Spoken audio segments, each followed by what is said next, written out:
Hello and welcome back. Today's video is about my thoughts on Black Bolt and White Flare, the most recently released Pokemon sets, which came out last Friday, and I actually managed to get some on release. So I've tried a few different places, Kmart nothing, Target nothing, but at Games World I managed to get a mini tin. There was also, I had the option of a mini tin or a portfolio collection for White Flare. So that would have been 5 packs plus the binder collection for $70. And I thought about it, but $70 for 5 packs is a lot. And I didn't really particularly want the binder.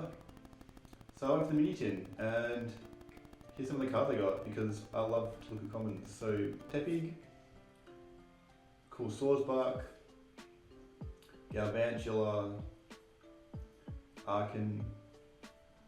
Yeah, I was really surprised I actually managed to find some cards this time around. I was expecting to find nothing, honestly. I was fully expecting to not be able to open any of this set at all. And probably if I went back now, I don't think I would find anything, but I went on Saturday morning, so the day after release, and I managed to find some.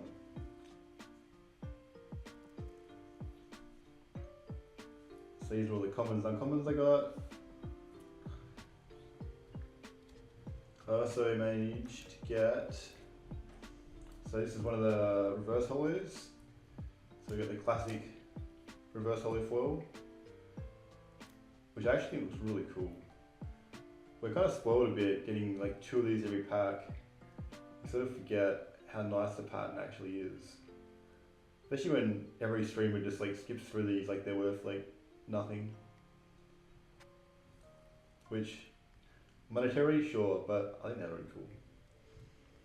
Then we have the holos. So I got Caracosta, and my other pack was a Zorok holo. So from the mini tin you get 1 Black Bolt and 1 White Flare. And I actually think these holos are really cool. I'm so glad they did this. It's like a nice homage to the old Gen 5 sets. And after so many sets of that horrible plain foil holo, I actually really like these. I'm tempted to pick up some of these just as singles, like the Victini regular holo I think is really cool. So you got Caracosta holo. Then I managed to get a Pokeball foil. Are these reversed? I guess these aren't reversed, they're just foils, they cover the whole card. So you got Gothita. I'll give my thoughts on these in a bit. But I was happy to pull one of these, so I really wanted to see what they actually look like. So I could compare them a bit to the prismatic Pokeballs and Master Balls. That's Gothita. And then I was actually really lucky, so I got 2 packs, just 2 packs, and I managed to get a pretty nice hit. So not a special illustration, but I managed to get Volcarona illustration rare out of my Black Bolt pack, which I thought was really lucky, because this is a beautiful artwork. Possibly even my favourite Gen 5 Pokemon, Volcarona, and this Akira Egawa art is fantastic. Really love Akira as an artist. One of my favourite artists, I think. And this is a beautiful illustration rare. So was very happy to pull that. And yeah, that was my experience with the set. So obviously everyone knows probably, but this set has an insane amount of illustration rares. Or I should say sets, but really, I think most people are considering it 2 halves of the same set. So an illustration rare for every Pokemon, every Gen 5 Pokemon at least gets an illustration rare, if not a special illustration rare, which is actually really cool. There's also a few cards that have the special illustration rares, which some of them have some fantastic artwork. I love the Jellicent, that's really cool. Got the Excadrill, which is cool. Obviously the Zekrom, Reshiram. There's some good ones. And then the black-white rares as well. So obviously the Reshiram, Zekrom, and the Victini. I think those are really cool. They've been getting a lot of positive attention as well. Apparently in person they look really good, so hopefully I'll get to see one of them at some point. But it's a big set, especially when you add in the Pokeballs.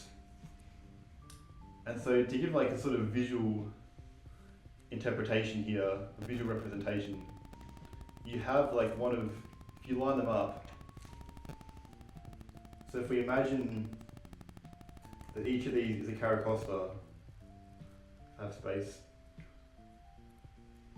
what you actually have here is your regular card, whether it be common, uncommon, or holo, your reverse holo, your Pokeball, your Master Ball, which I don't have an example here, and then an illustration rare. And that is an insane amount of variations for just each Pokemon in the set. Some would say, including myself, too many variations.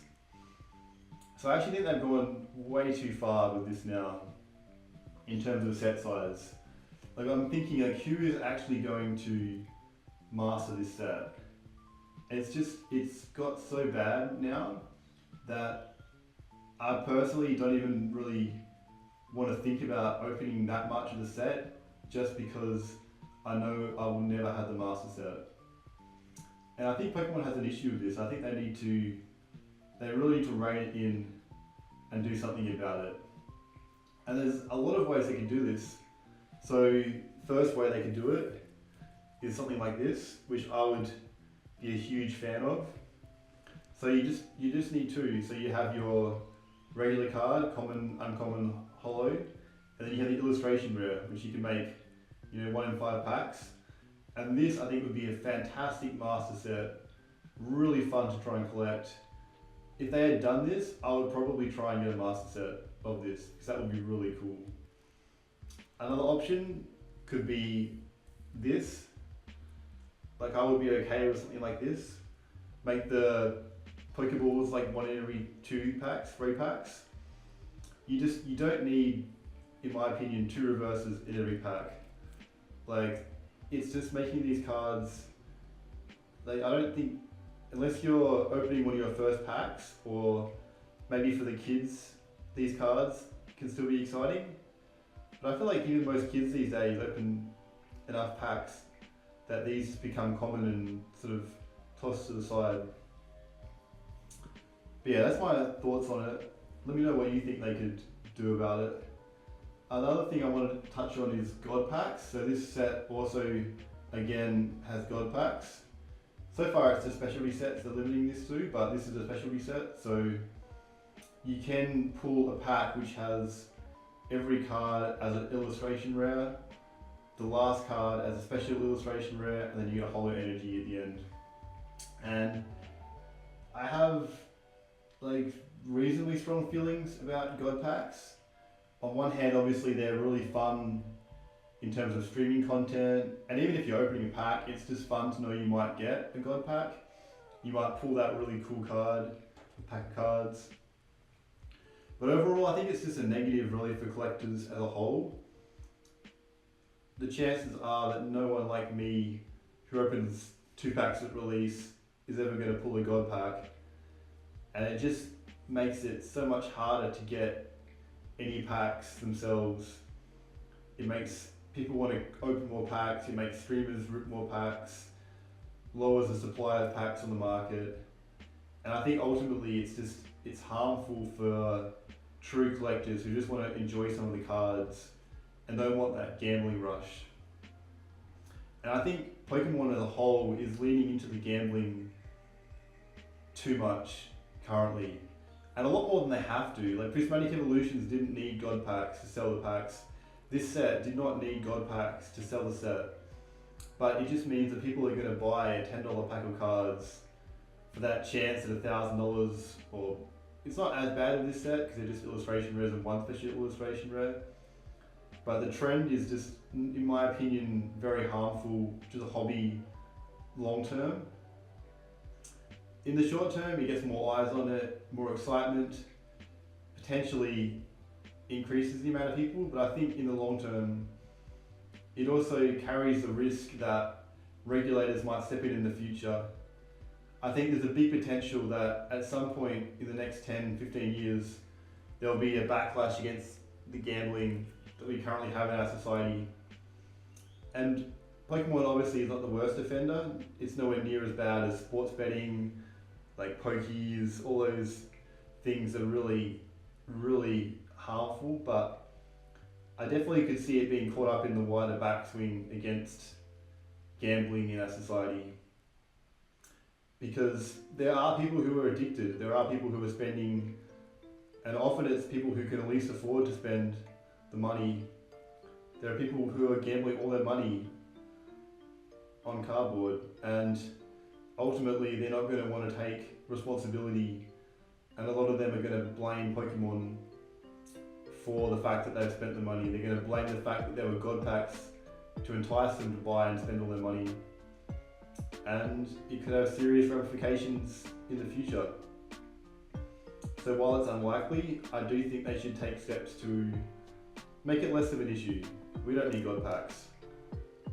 It's definitely not increasing my desire to buy packs, especially when the sets are this big. So to wrap up this video, this is probably it for me for Black Bolt and White Flare. As much as I love some of the illustration rares, I love the special illustration rares, I just can't. There's other sets I'd rather open. I'd rather buy singles. It's just not worth it for me because I know I'll never complete this master set. I'll never even complete all the illustration rares probably. It's just an insane amount of money to do that. It's no longer possible for a casual collector to master a specialty set, unfortunately. The future of the set I think will do very well, just because it's a contained thing like Gen 5. Anyone in the future thinking about Gen 5 will instantly think of this set. People will want to collect it, even if they don't master set it, they'll want to get all the illustration rares, maybe all the commons and reverse holos, maybe all the Pokeballs, possibly, or the Master Balls. I think people will collect portions of the set, but not go for the whole master set in the future. And so it'll probably do pretty well when it's all said and done. But yeah, that brings us to the end of this video. Let me know what your thoughts are on Black Bolt and White Flare. Have you managed to get any? Did you pull anything cool? And what are your thoughts on the set? Thanks for watching. See you next time.